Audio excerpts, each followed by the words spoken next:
a win or go home situation, there's desperation. And so it has to carry over. We're in the same situation. Our back is against the wall. We got to come out and we've got to play with that sense of urgency. We've got to play with that hunger. We've got to value every single possession and every single opportunity. You guys have done a pretty good job of limiting Alicia Gray this series. When it comes to the perimeter defense on her specifically, what do you like from that, and what do you have to do tonight to make sure she doesn't get going? Well, we got to keep her uncomfortable. I think Kelsey has done a really good job of just staying on her and trying to make everything really difficult for her, and we've got to continue to do that. We can't afford to be undisciplined and allow her to get to the free throw line, allow her to get to her spots. We got to make her hit tough shots, tough twos preferably. But I think Kelsey's done a really good job of continuing to try to limit her easy opportunities. I'm gonna jump in here and flip this mic on there.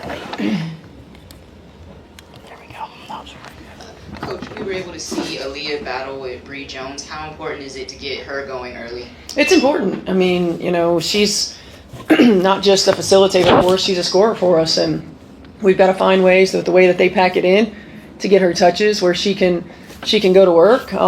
We've got to rely on her to handle the ball in multiple positions on the floor. But I thought the way that she started the game in game 2, very aggressive, looking to attack the rim and looking to score, and being efficient in her moves was important, and we're going to need that to continue. Just a follow-up, can you talk about her growth and what she's grown to mean to this team? Yeah, I mean, she's our rock. She's somebody who has played a number of different roles, for this team, for this franchise. Coming out of college, predominantly a back-to-the-basket player. Last year with C, a lot in the two-man game, and this year we're adding playmaker to her role. And, she's continued to elevate her game. She's continued to embrace expanding her game. I love the threes that she took in game 2. Want her to continue to do that and hunt those opportunities. She really has been our rock, and we need her to take it to another level for us tonight.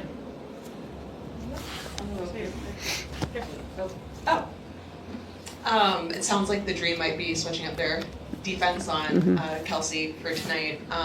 How do you guys keep her going and make sure also at the same time that it's not relying too much on her, but knowing that she's so important what you guys do offensively? Yeah, I mean, I think we have consistently relied too much on her, and she's continued to answer the call. We've just got to continue to get her moving. We've got to work a balance of off-ball and on-ball actions, multiple screening actions, multiple players being involved as well. Move her around on the floor, sometimes in the middle of the floor, sometimes on the wings, sometimes coming out of corners. We've got to move her around and make it difficult. We can't become stagnant and just watch. We've got to use her as a screener. We've got to use her as a playmaker. And we've got to get out in transition and get her some easy ones. Just one more from me. How do you balance that desperation with, not playing outside of yourself? Yeah, I mean, I think it's just, it's a mindset. Desperate doesn't mean reckless. Desperate means hungry. Desperate means starving. It means that you have a sense of urgency about everything that you do.